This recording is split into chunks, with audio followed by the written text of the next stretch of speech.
4th of July, everybody. Welcome back to another episode of I Can Do This All Day. I'm Dan, the part-time adventurer, and with me, as always, is Mark, the resident Jedi. Happy birthday, America. And speaking of America, as we do every 4th of July, we are here to celebrate the man, the myth, the legend, the captain of America, Mr. Chris Evans. And Mr. Chris Evans is in a lot of different movies, but we are talking about a specific movie today, and it's only because Chris Evans is in the movie. We're talking about the Russo brothers, The Gray Man. This movie came out in 2022, and we just saved it for this particular occasion. Not really, but I watched it when it first came out. But Mark, why don't you give me the origin story as to The Gray Man for you? The Gray Man is something I just watched because Chris Evans is a fucking American treasure. America. So I want to go back a little bit and delve into a little bit of our appreciation for Chris Evans. Obviously, we're both big Captain America fans. You know, he is Steve Rogers in our opinion. If you want to go to our back catalog, our very first 4th of July episode was basically just a Chris Evans man crush episode, and we just gushed about it and his America's ass. That's pretty much what we talked about. So do you want to talk a little bit more about that and kind of give the listeners a little bit of a recap for our appreciation for the captain? I think that Chris Evans has always brought the heat, whether it was the all-time best whipped cream bikini ever shown on film to when he turned his flame on and flew through the skies in one of the worst comic book movies ever. So I think that he owns the good, the bad, but always America. And our second episode for 4th of July, our second annual episode, was Ghosted with Ana de Armas. So we finally actually did a rom-com, if you will, not just a list, and that was it. So if we are going to bend genres and kind of go into different types of movies that we don't normally watch, Chris Evans is the person to do it. What were your expectations going into this movie? We haven't really done a whole lot of spy films per se, but what are your thoughts on the spy films and what are your takes on what we're going into? I'm a big spy film guy. I have all the Bond movies, watched them all. I grew up on that. And I had no idea this movie existed until you mentioned it as an Evans movie. And I was like, great, we'll save it. 4th of July. That's awesome. And I had no idea that this existed with this cast and these great directors, the Russo brothers. Yeah. So there are strong Marvel ties to this movie. So you got the Russos directing. The giver of the captain is what we're going to call the Russos. So I just want to go down the list of how this is tied to the Marvel universe, if you will, but not necessarily the MCU. But you got the Russos. Obviously, they directed Endgame along with the two later installments of the Captain America movies. You've got Callan Mulvey, who is one of the Hydra/Shield agents in The Winter Soldier, along with Jessica Henwick, who was Colleen Wing in the Marvel TV show Iron Fist, which wasn't that great, but I liked her as a character. Am I missing anyone in terms of Marvel That's people? such a sweet way to say they were terrible. No, she was awesome. That show and the lead character sucked. The lead character was not great. I agree. I don't know that there's any other Marvel ties. There's definitely some DC ties. Oh, please. Having Alfre Woodard, in case you wanted to. What? Alfre Woodard was we got some DC ties there.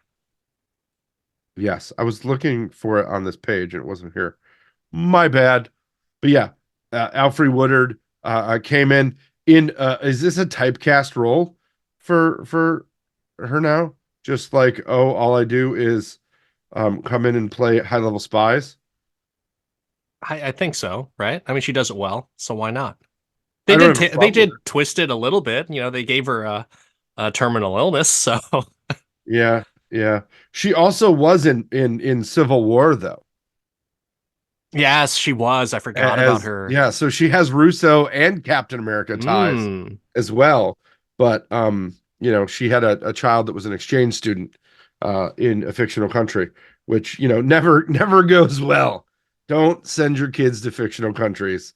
They'll be gone like an iTunes gift card you read over the phone. Going into it, like, what were your expectations overall?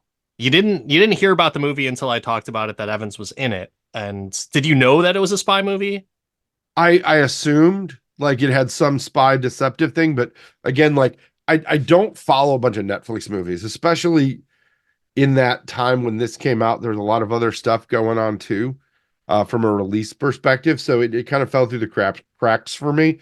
And I think that I soured a lot to movies produced by Netflix for a very specific reason. They were all too long.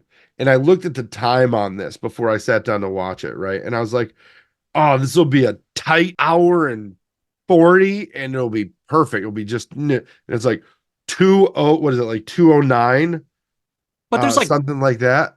yeah, there's like 17 minutes of credits. So I forgive them for that. So it's not really like But 209. I'm just saying on paper, it looked like one of those inflated lull in the story Netflix movies. And candidly, I have not historically been the biggest Gosling fan.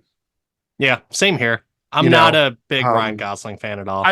I historically have not been, but the last few things that I've seen him in, he's just been really funny in. I've been meaning to go. I'm waiting for it to hit streaming. It wasn't a go to the theater for me, but that the new stuntman movie, The Fall Guy, was definitely something that I think would be pretty good. But I mean, after Barbie, can he do any wrong? I think part of it is, and I'll be honest right here. Normally, I try to hide my hypocrisy, but this is something where I just didn't like his acting. Actually, you know what? I take that back. It's not that I didn't like his acting. I didn't like the fact that he was in the Notebook and everyone talked about the Notebook, and I was just like, "F that! I don't want to watch that. Not for me." And I haven't watched it still to this day. Every other movie that I've seen him in, I think I've actually enjoyed. So when I say that I'm not a Gosling fan, I just think that I'm not going to see a movie because he's in it. And when I saw him as casted as Ken, I was just like, oh, really? Like, number one, I think he's too old. Number two, he's not that great of an actor. Or maybe I just didn't like him as an actor. And so I like the movie. I really like the movie and I liked his performance in it. But he has a very particular way that he plays characters overall. With the exception of like the nice guys, where he kind of plays like a loser in it. I think he kind of plays the same person over and over again, where he's just kind of dumb, blah, not a whole lot of personality there. And we'll talk a little bit more about his performance in this movie. But yeah, I disagree. not I think he's got two looks, and that's it. He's got the one that you alluded to, right? The kind of blonde and dumb one. And then he's got the really sassy and like verbally snappy version from like The Big Short and Crazy Stupid Love. If you remember his character in that. I did think that movie was good, and Drive also was like not terrible. Oh But, man. but Okay, can we talk about Drive for just a second? go talk about it. So I remember asking you if Drive was an action movie. I don't know if you remember your response, but is Drive an action movie? It has action scenes, Okay. but I don't know if it's an action movie. That's a Okay. good All right. question to ask TikTok and YouTube and the people. Ask the listeners if it's an action movie, and then ask them if we should review it. Drive. I watched that movie thinking, not knowing a whole lot about Ryan Gosling at the time. I heard it was like a really good movie. And so I was like, okay, cool. I'll check it out. I like, you know, scenes with racing in it and stuff. I'm a Yep. big Fast and the Furious fan. But if you call a movie Drive, you expect to see a lot of driving, right? There was like three driving scenes in that entire movie. So, and to call back up, the hypocrisy is strong and always will remain strong in this podcast. But you did say Drive was an action movie. I wholeheartedly disagree with you. Somewhere there's like a short or a reel out there somewhere talking about this. That movie was so disappointing because I was expecting something else. Maybe if Mm. I revisited it, I might appreciate it a little bit more. And I think I like Ryan Gosling a little bit more in this, or nowadays. So who knows? Maybe I'm a little bit different in my opinion. But yeah, that's the thing for me that there's a lot of things that had like a strike against Ryan Gosling going into it. Number one, The Notebook. Number two, Drive. Number three, I don't like rom-coms, and he seemed like to be the rom-com type of guy where he was getting cast in at least a few of those. And so yeah, that's why I wasn't just not a Ryan Gosling fan. Not as much as Yeah. Michael Bolton, you know? Mm. I will say that this is an action movie. The Gray Man, action movie, and lives up to it wholeheartedly.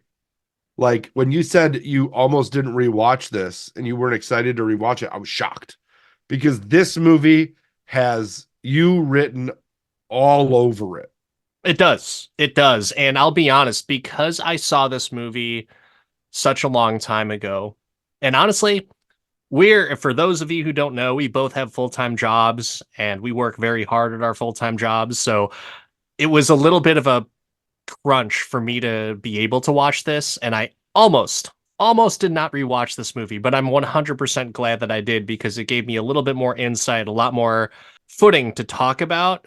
And I think this episode will be very fun and very, eye-opening because of it. For, like what we think about this movie, there's a few different things that we want to talk about, but back to Evans, back to who Back were, to Evans, yeah, Captain, back Captain, my exactly. Captain. How much Evans did you want in this movie, and how much did you expect? Um, I'll be honest with you. I thought Evans would be the lead in this. And then I saw it was Gosling. I was like, okay, because it was sassy Gosling, and I'm like I said, I'm a sassy Gosling fan. You Um, look sassy. I I, look at you and I just automatically think, you know what? That's a sassy motherfucker right I there. mean, you have no idea. You have no idea. It did. I did appreciate that at one point in this movie they called him a Ken doll. Um, Yes, yeah. with no like that movie was long away. So I Gosling, loved, not yeah, Evans, but yeah, Gosling. Gosling. I think we got what is some of the best Evans in this movie, and that's villain Evans. Like you don't go to a Chris Evans movie and expect him to be the villain. Man, does he do a great job of it because that guy is crazy a little bit, or he can play it well. And this character was very Knives Out in its in his just craziness. That Um, might be the only two roles that he's played a villain. yeah. Well, I I mean, mean, unless you count Scott like Pain Pilgrim, Hustlers. Scott Oh yeah, Pilgrim, you're right. You're right. Never mind. over Never the mind. top villain in Scott Pilgrim. Yeah. Skateboard down this rail until I die. Oh Um, man. no, but Evans in this movie reminded me of an old 90s movie that I really enjoyed. And because he was an assassin and doing all this planning and the backup, have you ever seen The Jackal with Bruce Willis? No, because that starred two actors who I really think are overrated, and that's Bruce Willis and Richard Gere. So no. Yeah, it's a pretty solid movie. Especially for somebody who likes shoot 'em up, bang bangs. You would enjoy The Jackal. But And would that supersede my dislike of Bruce Willis and Richard Gere? I think this was one of the more palatable Bruce Willis's because he went very over the top, very much like Evans in this movie. He was just like he wasn't John McClane. He was a Okay. villain. Okay. Then I might like So it. it was definitely interesting. But I got that vibe and I was just loving it. I was loving the fact that Evans was like, it goes from language to I can do the things that you don't want to do. I don't have any rules. Oh, by the way, you're paying me a ton of money. Like all of these things, I was just like, oh, Evans as a villain gets me. Just like Anna de Armas as a spy gets me. I don't know why in this movie and in that Bond movie she was in, she's not like horrible at stunts and action. She's into it, and she will be in the John Wick spinoff, The Ballerina, Yeah. which I believe is slated for next year. So maybe we review that because we have Ooh. a. I think it's probably safe to say we have a Anna de Armas crush, or at least respect her work. So she can do no wrong. I'll watch whatever she's in, although I haven't watched everything that she's in. But Mhm. she's Yeah. she is believable and she's charismatic in that role. So yeah, I'm Yeah. down. Yeah. No, but I did think that in going into this, you want Evans to do some of the fighting things. And man, did they like the action scenes in this were so stacked. I was in my head as I'm watching this. I'm like, Dan must love this. I am the action movie buff, so I'm all about it, and I do appreciate all types of action, but I definitely have like a set criteria for what I consider an action movie, and this has all of it. So What is said set criteria? Please list them out. martial arts, it's in the movie. Gunplay, plenty of it. Chaos and shootouts. Yep. But I think there's like five different scenes at least of that. And it does have a little bit of driving in there, which isn't a criteria for my action, but I'll add that as a nice little bonus. So yeah, it is pretty cool that you get a chance to see some of that stuff. And that's usually a majority of the criteria. Sometimes people will put down like, if there's just like a little fist fight, if that fist fight is just like a bar type of fight, I don't consider that action. Do you? I mean, that depends. Is it Roadhouse? Well, Roadhouse would. I don't. There I was I there was consider that a martial arts, comedy. gunplay, knife play, and action and fighting in Roadhouse. Was Roadhouse an Yeah, action movie? yeah. I don't know. I don't know. I don't know. It's a comedy to me, but Is that I would say. you watched it walking like this? Did Well, I gorilla thought you were walk into talking about. Roadhouse? I thought you were talking about the original, so I don't consider the I think original both an of them are action kind of movie. comedies.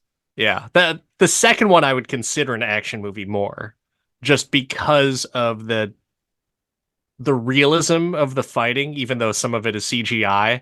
That's kind of what my criteria is. What about the writing? So does it meet kind of like the Marcus and McFeely standard, who did the writing and collaborated with the Russo brothers on the previous Cat movies and Endgame and everything? So I think it is absolutely a great Marcus and McFeely, because I think that there is some pieces of it that just they fly well.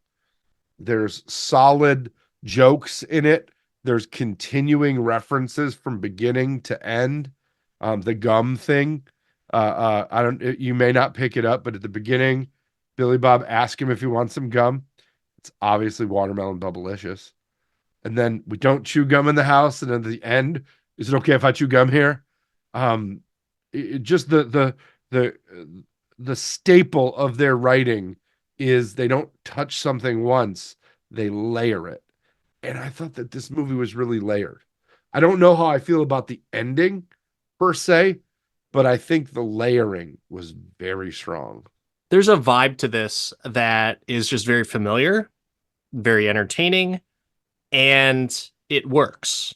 Just like how I like comedies where it's kind of like nonstop jokes. Sometimes you pick some of the jokes up, others like you'd have to watch it repeated because you might be laughing too hard from the previous for the previous viewing. This is something that I could probably appreciate the simple nuances, and I probably missed out on some. I've watched it twice, and I could probably watch it again and see, like, oh yeah, I did. This is something new that I'll pick up. I'm not tipping my hat as to like if that's an I could do this all day, but it's something that yes, the rewatchability is certainly there, and you can pick up the genius and cleverness of the writing for sure.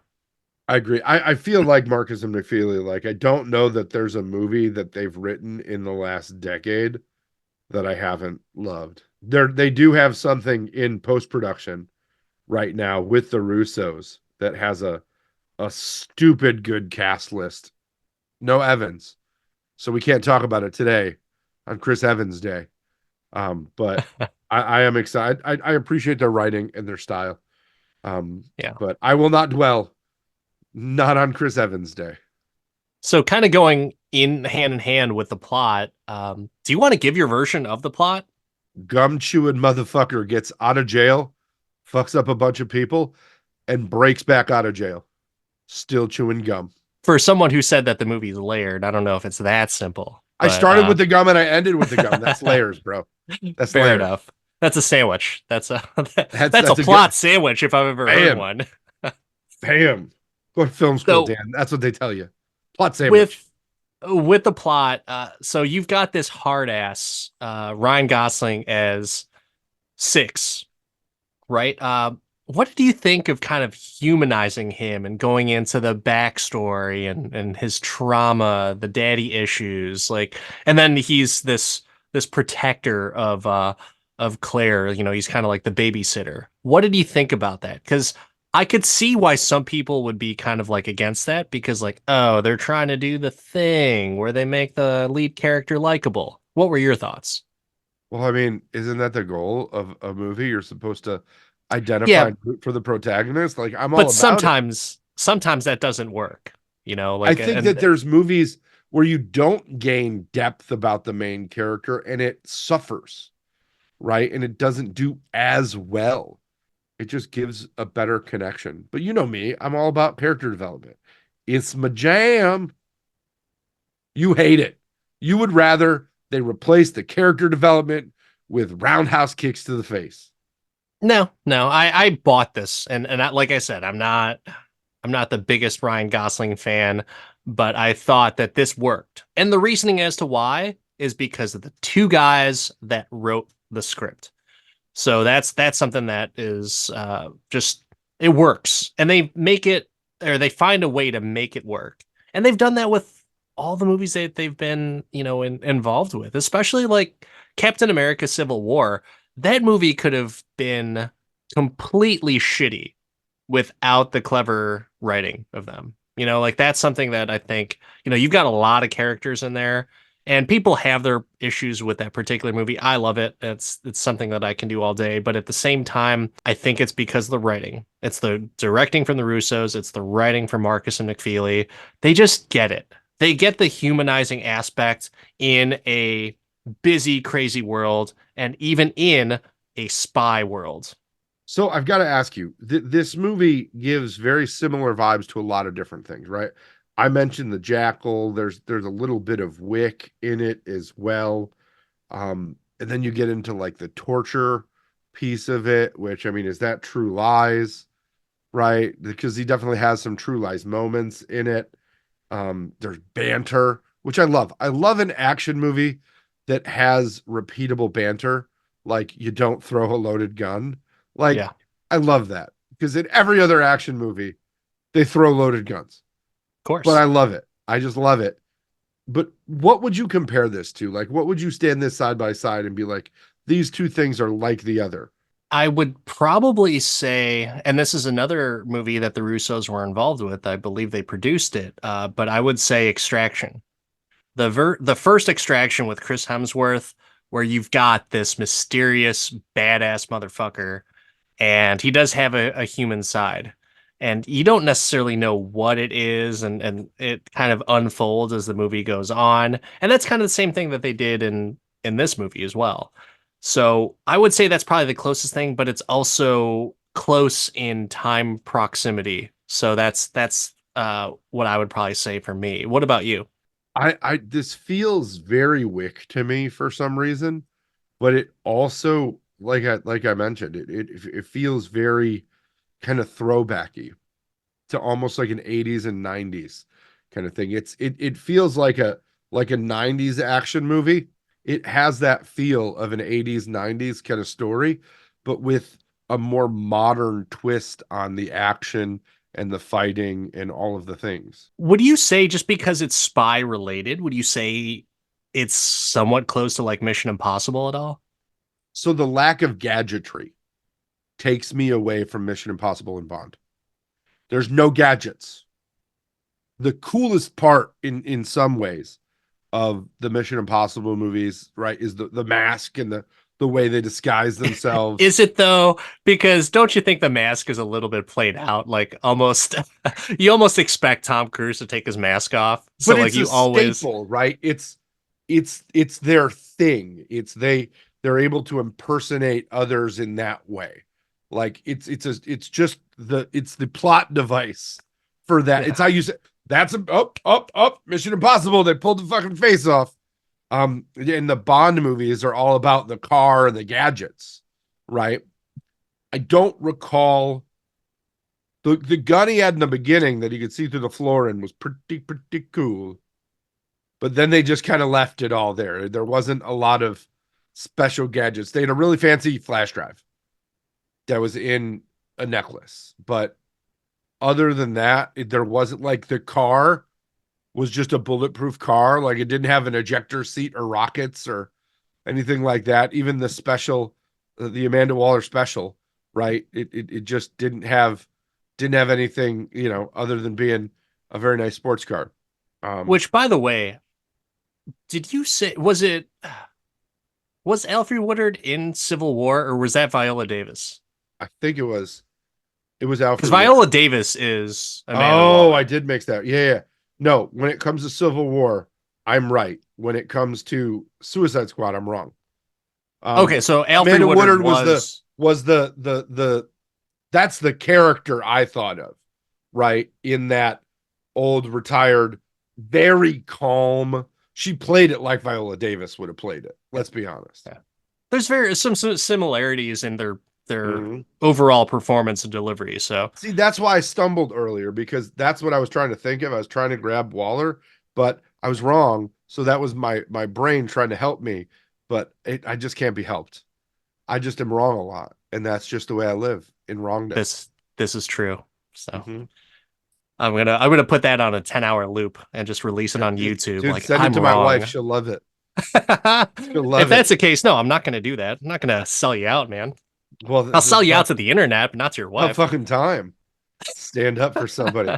Um, but no, I thought that when you said spy movie to me, it didn't hit me there because it didn't have that extra. I mean, I can't think of a spy movie that didn't have cool gadgets or that piece. I will say, so I said Extraction at first, but there's Extraction is kind of missing the humor aspect. There is some humor in it. It's just not a lot of it. And you haven't Yeah. watched Extraction yet, right? No, no, I haven't. Okay. So maybe we'll review that. Hey, listeners, do you want us to review Extraction? Do you like Chris Hemsworth? Do you like action? Do you want us to review it? Maybe, maybe not. Yeah. Vote now. The other movie that I got similar vibes to was Doug Liman's Mr. and Mrs. Smith because the humor Okay. is there, the action is there, the quipping and the bantering is also there. So I might even say that that's probably closer to it Yeah. than Extraction. Yeah. That makes sense. And that's where I get like my True Lies vibe too, Yeah. Yeah. right? Because there's guns, there's fighting, there's all the things, and there's banter. And the banter in this movie, like I said, Gosling in this is I was surprisingly happy with his Yeah. lead and like to your alluding earlier, like there's things that Gosling has done that I'm just not like woohoo Gosling. More recently, he's grown on me. The back and forth banter was just so witty and clever, and I dig it. Like I was having a fun time rewatching this. I was like, "Oh my God, I completely forgot about how how smart this humor was." And also like how nonstop the delivery was for everything. Hmm. Even from Evans and Gosling, if you go back to Gosling's interaction with, um, oh gosh, the girl, Claire, played by Yeah, Julia Butters.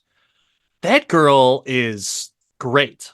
I really liked her performance in this, and it was believable. I thought she had that sass of like, here's this kid with a heart condition, and she's been through a lot of shit. And she's like, oh, just another Thursday. And it's the way that she delivered it was very impressive to me. very similar to, oh my gosh, I can't remember the actress's name, but she played Judith on The Walking Dead, and I just recently watched If with Ryan Reynolds. She's Hmm. the main character in that. Another great young actress and very good, solid delivery. It's believable. Julia Butters, I hope she continues to act in more stuff because I think that with the Gray Man, I think that was like her reason to continue pursuing acting, if I'm not mistaken. I've read that somewhere, but that Huh. could be wrong too. So yeah, I don't know. What did you think about her? Because you know, sometimes when in movies, a lot of people kind of complain about like, oh, you're gonna throw the kid in there. Okay, I guess this is where we gotta be sappy and feel, connect with the protagonist and everything. I completely bought it. And a big reason is because she's not a shitty child actor. I think she's like 15 now. So she was, like, can you imagine like 11 or a 12-year-old? That's something that's, very, very charismatic that not a lot of people can do. I think Dakota Fanning is one of them that could pull off that really dramatic acting. And she was doing that at like the age of like 9. But yeah, props to Julia Butters for that performance. Unless you disagree. Yeah, I thought that she was good. I didn't realize she was that young either though. Like she She plays it definitely, very mature. yeah, she definitely had some presence and gravitas. What about like the big bad government? I said that before. Like most cases in these movies, the government is always the bad people. But were you expecting like kind of like a reverse psychology thing? Like, oh, the government is always bad. So it's got to be, they might be the good guys and maybe Six is into some bad shit or something. Because nobody expects the Spanish Inquisition. I've got to say that the ending of this movie was disappointing to me. We're led to believe that this whole like ass backwards, leadership team that absolutely fucked up was able to continue on. Like there was no consequences for the Harvard nerdy guy. Chris Evans took the fall, and that was it. It was just done. We're done here. You don't buy that? Like, you don't think that the US government ever has done that? I mean, of course they have, but I think that in the movies, I want comeuppance. I thought that the ending of this movie left room for like a sequel if they wanted. The spin-off that you're talking about is supposed to be, or at least the Russos wanted to explore the idea of doing a spin-off around Avik San, who's played by Danush, who is an Indian singer and has been in a lot of Tamil movies and just a big, big international star. And that's something where it seemed very cool to me because I liked his character. I didn't know him. I had no idea who he was until I did the rewatch and I sort of took a look at the cast list. But I think that's a smart thing to do. And something that Netflix has done is kind of expose some of those other actors that are not known to the US. And they did the same thing with Extraction. They had an individual there who was like a badass hitman in it. And so I kind of like that exploration of that. Mhm. Will they make it? I don't know, but that's something that to me seems, I would be into it, especially, he held his own on his action scenes and he did a good job, whether it was him or his stuntman and they CGI'd his face over it. It was believable to me. And I like that character. What did you think about him as kind of being like the honorable assassin? He was Donnie Yen in John Wick 4. Oh, cool. Yeah, okay. And did you like that or no? I don't mind it. It's so that where there was seemed lifted to me. Like the we put a bounty out, all these people are coming. I'm like, that's a little wiki, isn't it? Like I don't know that that's a thing. Um, instead of just sending in multiple black ops teams or something. Like that was one where I was just like, John Wick did it. You can't steal it. But it didn't take away from the movie for me. And is that show basically a John Wick spinoff? Or basically like another John Wick story of somebody who is, the valiant assassin. Eh, don't know that we need another. Though I see the money in it. Do it.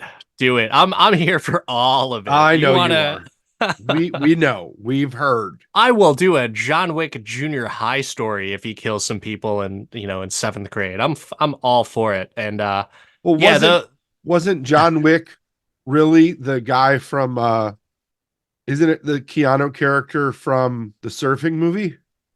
Point no, Break? it's the Matrix. It's another variation of the Matrix. So Oh, I people thought it was think Johnny that Utah after he had to leave the police force and then he joined the mafia. I thought it wow. was 100% Johnny Utah. Wow. Yeah. I just watched Point Break recently, by the way, Mm. and man, that's a movie. That is a movie. It's something. It's I liked it. I liked it. But mm. I there's love it so too. If you get angry, just shoot in the air, baby. oh I'm my gosh. frustrated. I'm shooting straight up in the Yeah. air. Bullets don't come back. Patrick Swayze and Mm. Gary And that Busey. mullet, Gary man, Busey. that mullet. Oh, Gary Busey. Gary Busey at the time Have when you he was guys seen this dog? Have you Jaws. seen my dog? About buttered sausage. Let's talk about buttered sausage. Mm. Oh man. But the rest of the cast list. Surprised to see Billy Bob Thornton. Billy And Bob, I haven't seen him in like I felt like I had not seen him in a film role in anything good in a minute. It was good to see Billy Bob in a very Billy Bob role. It was yeah, basically the role from Armageddon. I didn't really see watch Armageddon, like paid much attention to it. So, but I Billy Bob can do no wrong, in my opinion. You like them French fried potatoes? That is one movie that he really knocked it out of the park. So I That's was why he happy got an with that one. Oscar nod. Such an amazing cast list. There's so many people that I like and so many people that I've been exposed to where it's like, oh my God, I would totally watch them. So, Danush and Julia Butters, I really like them. And hey, can't forget about Shea Wiggum. Shea No. Wiggum as Six's abusive father. Oh gosh. He can do no wrong. I will watch him in whatever. Mhm. I think that we're forgetting one person, one very important person that we haven't talked enough about. Chris Evans, the villain, bro. I mean, what's there to say? We just like him. We like him, and he plays like just a psychotic, sociopathic prick so well. Just the best. It's so good. It really is Mm. so good. And yeah, we've got just, he can do no wrong in our opinion, but at the same time, plays it so well and dances with that writing. Like the writing is there, right? And it's clever. If you're to read it on paper, super funny, super clever, you dig it. But the delivery, I think there's very few people that could do that role of Lloyd. And I don't know, can you think of anyone else that might be, spot on for that character? I mean, when you look at people that played movie villains or those that we look to in film that are like really good villains, it's hard. It's hard. You know who, well, it'd be a different movie, but you could get oh my God, what's his name? He's so good in everything Tarantino. He might be a little too German for it. Oh, Christoph Waltz? Christoph Waltz. Like Christoph Waltz would be good in that, right? I feel like Brad Pitt could do it. Like he could Sure, Tyler Durden the shit out of that sure. and really be able to get there. Um, I think he would play it too cool though, because there's a nerdiness to Lloyd Hansen. I mean, his name itself is fucking nerdy, right? Lloyd Hansen. No offense to anyone named Lloyd or with the last name or first name Hansen, okay. but Well, he's just he played football at Harvard and he like gloats about it like I'm the exception to the rule. Like he's a overachieving nerd sociopath. And I don't know, maybe Hemsworth could do it. so I think there's two other people that could do it and be like exceptional at it, but I don't know that they can pull the football part of it off. But either DiCaprio or Spacey. Spacey has been Kevin Spacey has been a maniacal villain in so many things and done it exceptionally well. And I just look at Leo and Django and I'm just like, Oh yeah. Well, so Spacey couldn't do that role because of no physicality whatsoever. You don't believe that he's going to kick Yeah. anyone's ass. DiCaprio, I don't know, man. I guess I'm just not a Leo fan. I think that's just where I'm at for him. Maybe Tom Hardy.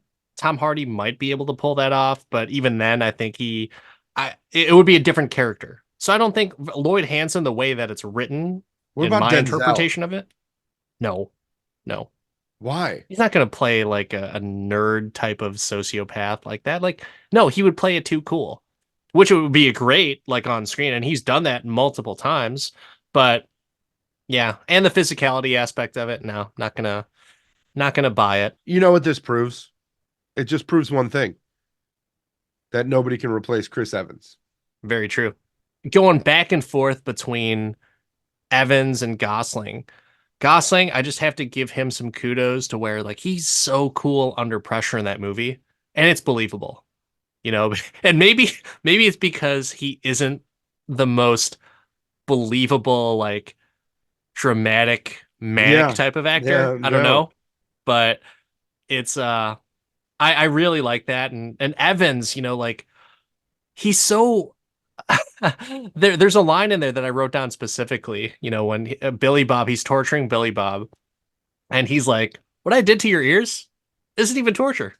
I just made I it up on made the it up. spot." Like, yeah, it's Oh, so it's funny. so good. And I feel like Evans, if Evans improv that, I totally would believe it.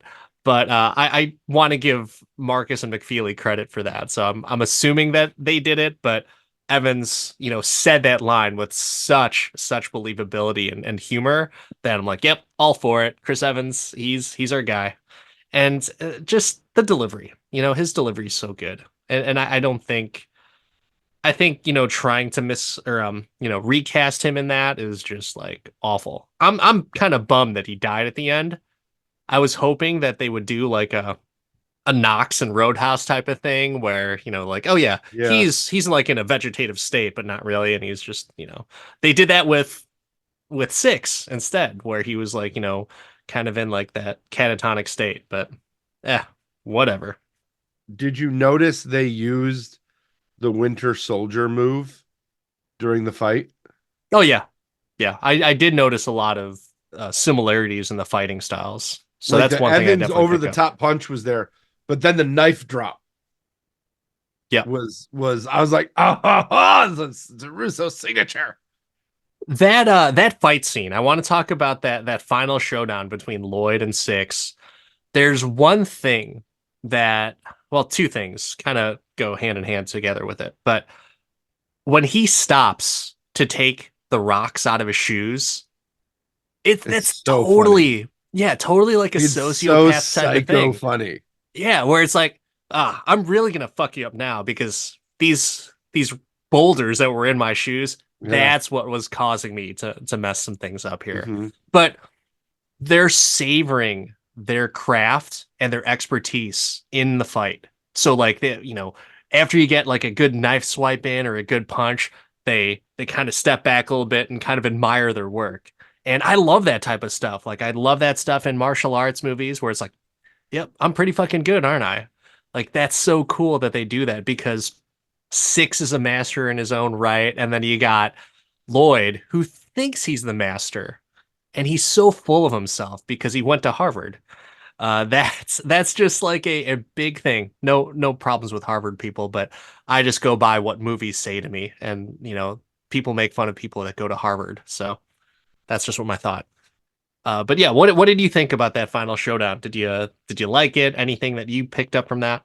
I would say that they put the characters you wanted to see fight together, and it did not disappoint. The Evans attitude and quips in this were so solid. Like the burn on his back where he's like, ah, it stings. And then he punched him and he was like, my hand. He's like, oh, fingers hurt. He's like, just getting used to it. Yeah. Just getting used to it. It And is and they won't back down. Neither of them will back no. down. They just cannot. It's in their DNA to be like, "Yep, I'm gonna make a joke about this. I'm gonna walk it off. I'm gonna shrug the Well, dirt off my even shoulder and just walk it off." even at the end when Evans gets shot and they're Six is negotiating with the other agent there, and she's like, "Well," and he's like, "Yep, let's go. When are we leaving? Losing a lot of blood. Let's go." So I just thought that that fight brought back some 80s 90s to me in such a great way, and where a lot of the fights in Marvel are so serious, like this definitely had a diabolical but also campy nature to it that was really appealing to me. What about like the music? Anything that stick out to you for the music and whether it's I a was just score? excited to hear your thoughts about it, right? I thought they did a good job with some of the 45s and the music in general. Like it played well. But I know that you hate popular music in movies in many cases. So I was just like, instead of appreciating it, I was more like, oh, I wonder if this Oh, really grinds Danny's gears. it just set the tone. So for me, it didn't bother me. And the Russos have done that in other movies. So like, Endgame, it starts off with that song, and even with Civil War, you had popular music there, but it was just they like to set a tone and just a good vibe. And so for me, I bought it. I didn't think it was anything like that, like, oh, this doesn't fit. And I wasn't really necessarily trying to dissect the lyrics because we just did a Madam Web's review, and we were talking about how it's like, oh, this is really like on the nose. Like you might as well have said like my mom was in the Amazon with spiders. Like no, like this is fucking bullshit. But this is something where I'm good with it. No problem. Hypocrisy is strong on this episode and with this movie, and because Evans is in it. So no I problem. mean, could have said it better myself. A for Evans. That doesn't even align, but it really does. Going down the line of like the cast, did you have like a favorite performance out of Oh, everybody? I think you got to go Ryan and Gosling and Evans, right? Like it just was so good, and they didn't have to share a lot of scenes together to really captivate through the film. I don't want to pick one or the other. Obviously, it's Evans, but you don't. One mustn't dwell on Chris Evans' day. But I think that there's a certain way to carry a movie with two big stars, and they threaded that needle very well. What about you? I'll say the one that impressed me the most was Julia Butters. I hope she's in the sequel. Uh, whether it's like, Six kind of protecting her as like a teenager, that would be kind of cool. Or maybe she wants to get in the spy business. That would be kind of cool. Like she wants to do it, but Six kind of like holds her back. So I would say that was just like the most surprising, or not surprising, but I just really liked her performance. The most surprising for me was Gosling. I didn't think I would like him as much as I did in this movie because of that performance. Yeah, after And he, Barbie, I'm just like uh, I'm starting to become a Gosling believer. yeah, I'll watch whatever he's in, and I did want to watch The Fall Guy, but I just haven't had to yet. Life happens, and it's hard to go to the movies nowadays, and just so busy. But that guy plays it so cool, and I think he's perfect for that role. Because he can emote, and his delivery of the lines and the humor that's written for him, Yeah, it's kind of deadpan, right? Like you don't throw a loaded gun like that. Just simple line like that to where it's like, oh, that's kind of funny. Chuckle, chuckle, ha ha ha. Whereas Anna de Armas is much more animated in the lines that she's giving. I thought she was really good in it too. But if I were to go for like two noteworthy performances, Julie Butters, Ryan Gosling for sure. Evans is kind of like a given. I love it, but because I didn't expect much from Gosling, I'll put him ahead of Evans. expectations, man. That's what does it. So, speaking of expectations and overall enjoyment, I've only got one more question for you. Knowing that you barely wanted to rewatch this movie, even for Chris Evans Day, I've got to ask you. I mean, can you do this movie all day? Is this a movie that pops those fireworks for you, or are you going to be a party pooper on Chris Evans Day? It's been a while since I've been this conflicted on that question because I didn't want to rewatch it. I thought I saw it and I liked it, but I was like, oh man, I think I could get through this episode without rewatching it. I am glad that I did. I did pick up quite a few different things on this watch. So rewatchability is there, right? Music, good. Couldn't complain about that one. The action, so freaking good. Really good action. If you are an action buff like I am, you like to see the different facets of action, different types, from shootouts to martial arts to moving vehicle types of scenes to like, oh, here's a storming of basically a fortress and a stronghold. It's got all of it. So you have to love this movie if you're an action fan. But when it comes to the overall question, the question that we always ask, if I didn't rewatch this, I think I would have said no, I can't. But because I did, and hey, perception is reality, and I live our life a quarter mile at a time. I will say that I can do God. this all day. So yeah, Oh, absolutely. bleh. Excuse me. What about Back. you? I got to return the question, Mark. When it comes to the Gray Man, can you do this all day? The short and easy answer is fuck yeah. This was a really good movie that I was not expecting to be good. We've watched, like I said, I've watched some Netflix movies, and no disrespect to Netflix, even though they keep deciding that they're worth more from a cost perspective. Shame on you, Netflix. But in general, this was like solid and had enough member berries to make it feel like something that could be added to the rotation for me. I'm going to watch this again with my wife. This is not a movie that I would be upset if I walked in, it was randomly on, because I think that it's watchable up and down, for sure. So yeah, absolutely for me, two thumbs way, way up. And yeah, that's not something that normally happens on this podcast. So we got to bask in it. You got to bask in the Well, alignment. I think it's because it's Captain America's birthday, the comic book character Captain America's birthday, and the celebration of America because it is the 4th of July.